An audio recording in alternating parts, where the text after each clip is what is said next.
We continue now at the top of Daf Pei Dalet Amud Beis in Meseches Yoma. This is Yoma Daf 84b.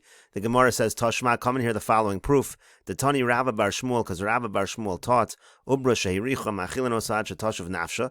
Again, let's say you have a pregnant woman, she smells something, you're allowed to give her food on Yom Kippurim until she feels better. Umisha Neshacho Kelev Shota Machilin Oso Mechatzer Kavit Shelo. Like we said earlier, if somebody is bit by a crazy dog, so then we feed him from the liver of the dog. V'hachoshesh befiv, and somebody who has pain in his mouth, Matilin lo sam b'Shabbos, you're allowed to make a medicine for him on Shabbos. Divrei Rebbe Elazar Rebbe Yossi, Shomer Mishum Rebbe Masya ben Chorash. That's the opinion of Rebbe Elazar Rebbe Yossi in the name of Rebbe Masya ben Chorash. The Chachamim Omrim Bazu, and the Chachamim say that when it comes in this particular situation, that is true, we admit it. V'lo ba'acheres, but not in the other cases, meaning in one of the cases you just listed, we admit that you're allowed to do that, but not in the other ones. And so now the Gemara makes the following inference. Bazu ahaya, when they say we admit, we agree with you in this case, what are they going on? Ileima uvra, if they're going on the case of the ubra, when you have the pregnant woman, so the Gemara says pshita, that's obvious. Of course they agree in that case. Ubra mi'ikol aman damar delo, does anybody say when it comes to a pregnant woman that you have to be strict in such a case? That's obviously not the case. Elo lav asam shmamino. So you see, obviously they're going on the case of the medicine for somebody who has a pain in his mouth, and therefore the whole point of this Gemara here is to prove that everybody agrees in that particular situation that hachoshish befiv matilin lo sam b'Shabbos. Rashi over here just says elo lav asam kaimi the ilu achotzer kavin. Now maybe you'll say there was one more case in that list over here. The other case was the case of the kelev shota, where you give the person from the liver. So that's non pluksa b'masnisin. That we already know there's a machlokas about in the Mishnah. Shmami no devesam. Do you see that when it comes to the medicine for somebody who's choshesh befiv, everybody agrees? And the Gemara continues. Rav Ashi Yoma, Rav Ashi says masnisin nami dek. In our Mishnah also, you can draw this inference that there's no machlokas of the case of somebody who has pain in his mouth, because it says as follows: V'yod Amar Rabbi Masya ben Chorash hachoshesh befiv matilin lo sam b'Shabbos. In the Mishnah, it's just an added-on statement that Rabbi Masya ben Chorash says you're allowed to have this medicine if you have a pain in the mouth. V'lo pligi rabbanon aleh. We don't find the rabbanon in the Mishnah actually argue on that case. V'misa de pligi rabbanon aleh. And if it was true that the rabbanon did argue on that case, le'irvinu v'lisninu, you might as well put all the cases in the Mishnah together in one, because the rabbanon are arguing on everything. V'lifligu rabbanon b'seifa, and the rabbanon could just argue at the very end against all the cases. Shma'am, you see from the fact that it was listed separately, it seems like everybody agrees with this particular halacha. And the Gemara continues at the two dots, quoting the Mishnah, it said in the Mishnah, if you have a situation of safek nefashos, of life and death, so then you're allowed to violate Shabbos. So the Gemara says, what's the point of adding in that line of any safek nefashos is docha Shabbos? Isn't it obvious that that's what we're saying? So the Gemara says, Amar Rav Yudah, Amar Rav. Rav Yudah says in the name of Rav, you know what that line in the Mishnah means? Lo safek Shabbos zu bilvad amro. It means not only this Shabbos, if you have a situation of life and death, elo afilu safek Shabbos acheres. Even if there's a doubt of life and death for a future Shabbos, you're allowed to violate Shabbos. And the Gemara explains, hey chidami, what's the case? Kagon damdua l'tmanya yome. Let's say they evaluate that the person has 8 more days to survive. V'yoma kama Shabbos, and now we're holding on day 1, and it's Shabbos. So ma'u detema, so what might you have thought? Liyakevad lo'orsa kiechi delonechol aleh trei Shabbos. Maybe you'll say, let's hold out from violating Shabbos until the evening, so that we're not going to be mechalo 2 Shabboses. So Kamash Malon, it comes to teach us in a situation of safek nefashos, even in such a situation where the person's holding out for 8 days, still we're going to say that you're going to violate Shabbos. Rashi over here says, Lo safek Shabbos zu bilvad, lo shi'eh safek anafashos l'Shabbos zu, ela afilu eina safek l'Shabbos zu. Even if there's no doubt, he's for sure going to live through this Shabbos. The pshita lon dehayom lo yomas. We know he's not going to die today. Ela safek shem lo yasu lo hayom shem yomas l'Shabbos haba. The issue is we're afraid if we don't violate Shabbos today with whatever he needs, so then maybe he'll die by the next Shabbos. The situation is the doctors say there's a refuah that the person needs for 8 days. So in this particular case, that's what we're saying. Even in such a situation, the Mishnah is saying you're going to have to violate Shabbos. And the Gemara continues, Tanya nami hachi, we have a brisa that supports this as well. Mechamin chamin l'chol b'Shabbos, you're allowed to heat up water for somebody who's sick on Shabbos, bein lahashkoso, bein lahavroso, whether you're doing it in order to give him to drink, whether you're doing it in order that he's going to bathe in the water. Below Shabbos zu bilvad amru, it's not only true on this Shabbos, elo l'Shabbos acheres, even if it's for a future Shabbos. Ve'en omrim namtim lo shema yavri, you don't say let's wait, maybe he'll get healthy. Elo mechamin lo miyad, you have to warm up the water right away. Memnei shasafek nefashos doches haShabbos, because again, when you have a life and death situation, it's Docha Shabbos, Velo Safek Shabbos Zu, El Afilu Safek Shabbos Acheres. Not only this Shabbos, even applies to a future Shabbos. Ve'enosin Devarim Halalu Lo Yedei Nachrim, Velo Yedei Kusiyim, El Al Yedei Gedola Yisrael. You don't do these things through non-Jews, you don't do it through the Kusim, you do it through the Gedola Yisrael, meaning you want to show that this is completely mutter to save the life. Even the greatest of the sages should participate in the violation of Shabbos in this regard. You don't do these things according to the advice of women or kusiyim, but they are able to mitzdarif in order to take into account the various opinions. Rashi over here explains, first lahavroso rechitza, let's say you have to use the water to bathe, shema yavri me'elav, alpi nashim im nashim o kusim omrim tzarech ein mechalin alpi. And the last line over there means that if you have a situation where women or kusim are saying he needs this thing and you need to violate Shabbos, just on their word, we don't violate Shabbos. But you do count their word in terms of evaluating the various opinions. And Rashi explains, let's say you have a case like this.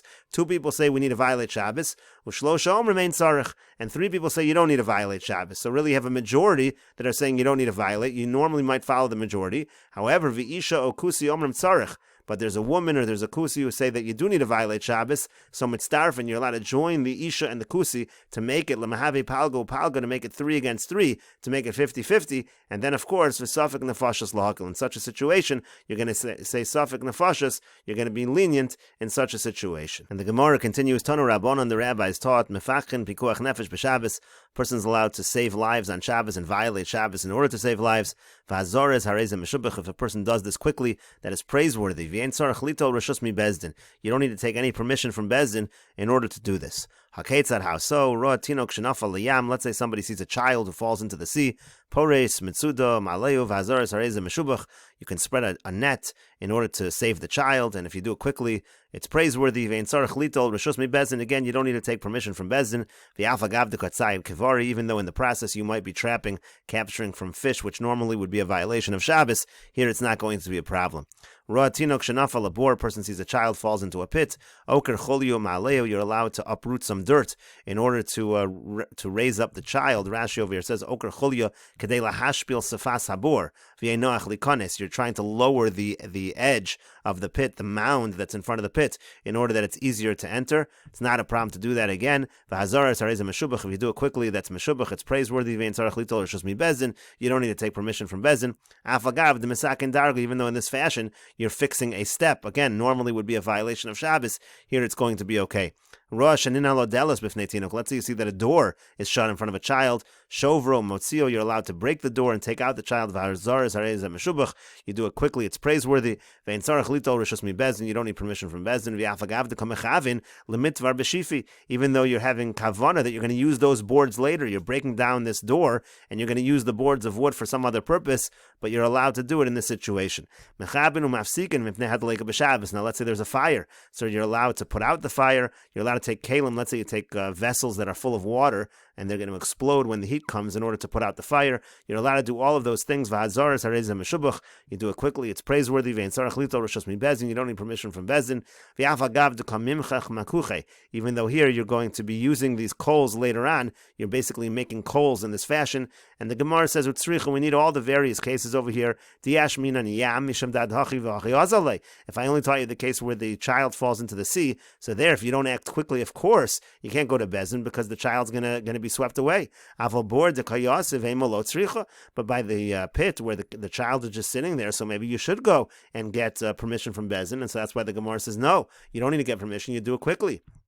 V'yashmin on bor, and if I only had the case of bor, mishum dekamivis, because in that case the child is scared. Avol ninalo delis, but when you have the child locked on the other side of a door, after the yoseb haigisu meshabish leibam guze, you can maybe sit on the other side of the door and play with some nuts and make some sounds, and the child won't be afraid. So tzricha, so we need that case as well to say you're allowed to violate Shabbos. And the Gemara continues at the 2 dots, mechaben umafsikin. We just said earlier that you're allowed to put out a fire in a situation of pikuach nefesh on Shabbos. So the Gemara says, Lamali, what do I need this case for? So the chiddush is, da'afilu l'chatzer acheres. The chiddush is, even if the fire is in one chatzer and you want to put it out because there are people in another chatzer, you're afraid the fire might get to the other chatzer, that's a situation you're still allowed to violate Shabbos. Rashi over here says, da'afilu l'chatzer acheres, delay Haleka b'chatzer zu, you have a fire in this chatzer, unefashos b'chatzer acheres, and you have people in the other chatzer, v'hem cholim o katanim, they're sick or their children, they can't get away, so the only way to save them is to put out the fire. So in such a situation, that's the chiddush over here, you're allowed to put out the fire.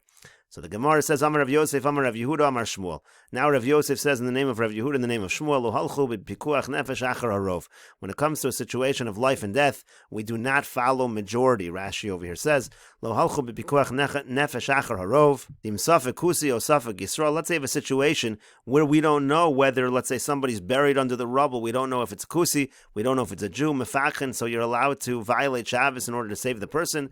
V'yafagav deruba kusim havahasim. Even though the majority of the people in that area were kusim. So really you should follow majority, but when it comes to pikuach nefesh, we don't follow majority. And the Gemara now says, Hechi dami, what exactly is the case? If the situation is there are 9 Jews and there's one kusi echad beinayhu, one kusi among them, so ruba Yisrael ninu, then it's obvious you have a majority. Of course you're going to follow the majority of Jews. Rashi says, you don't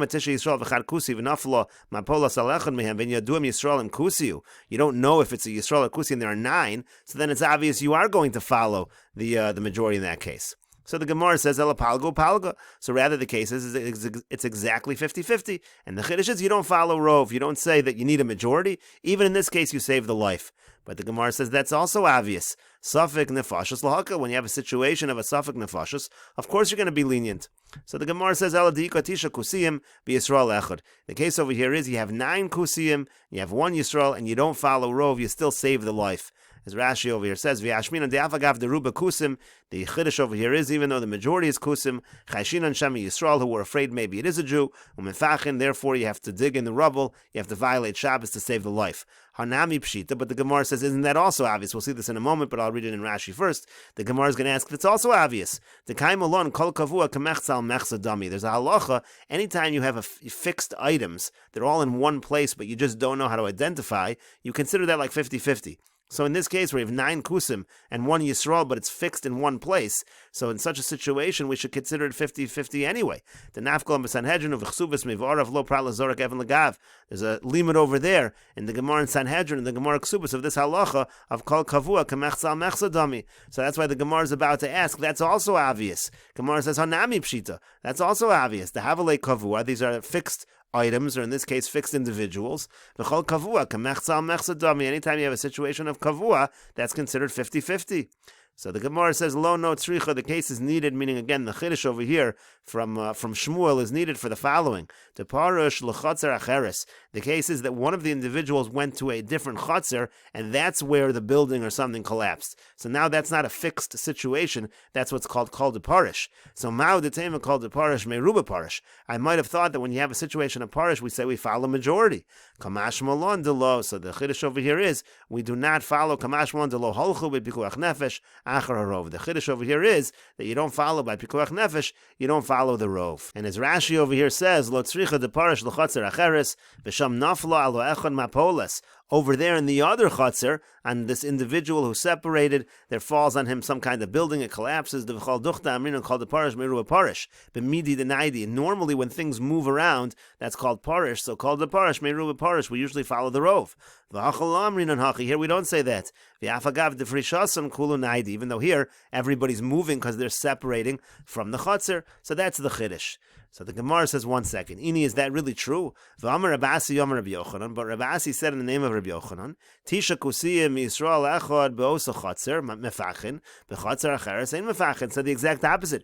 If you have 9 kusim in 1 Jew, so if they're all in one chatzer, it's kavua. So then of course you save the life. As we said, that's considered 50-50. But b'chatzer acheres, you do follow rov ein mefachin. You don't go dig through the rubble. You follow the majority. You assume it was a kusi. That's directly contradicting what we just said.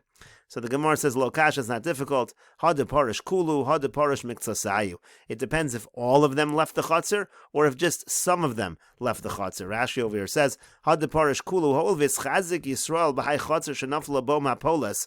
Since in that situation, in that chutzner where the mapolas was, if they all left, in other words, they all moved from one chutzner to another, now you know there's a Yisrael in that chutzner. So therefore, mefachin, so in that case, you're going to say that even though it's the majority is kusim, you're still going to dig through the rubble. Even though everybody moved, so you might say you should follow Rov. In this case, you don't follow Rov. But had the parish mixasai. But what if only some of them moved from one chutzner to the other? You don't even know if the Jew is in this particular chutzner where the rubble fell down. So as linan basaruba, in that case, actually, we would follow majority. Because here you don't have a chazaka that the individual is even in this chutzner. So here you're not going to be so lenient. But the Gemara continues. But does Shmuel really say this? Shmuel said before that when it comes to pikuach nefashos, we don't follow Rov. We have a contradiction in Shmuel.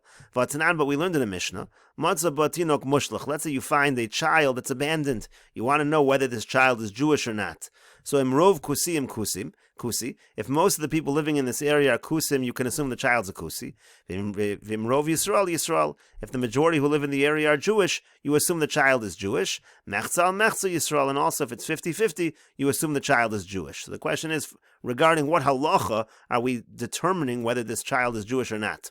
So Yoma Rav, now Rav says Lo Shanu Ela L'Achioso. The halacha over here is when we say that we assume he's Jewish because you have Rov Yisrael, as Rashi over here says, Lo Shanu Dim Rov Yisrael Mechazkinan Leili Yisrael Ela L'Achioso. In order to sustain the child, meaning you assume he's Jewish, and we take the responsibility to sustain the child. Avali Achso Lo, but we don't go so far as to assume he's Jewish even for issues of yichus. As Rashi over here says, Avali Achso Kagonim Nekevi. For example, let's say the child is a girl. She a Kohen Mutabar. Are we now going to say that a Kohen can marry this girl for issues of yichus? We're also so certain that this is a Jew. That we're not going to go so far. That's what Rav says, and we'll continue with this discussion in the next video on Daf Pehei Amud Aleph.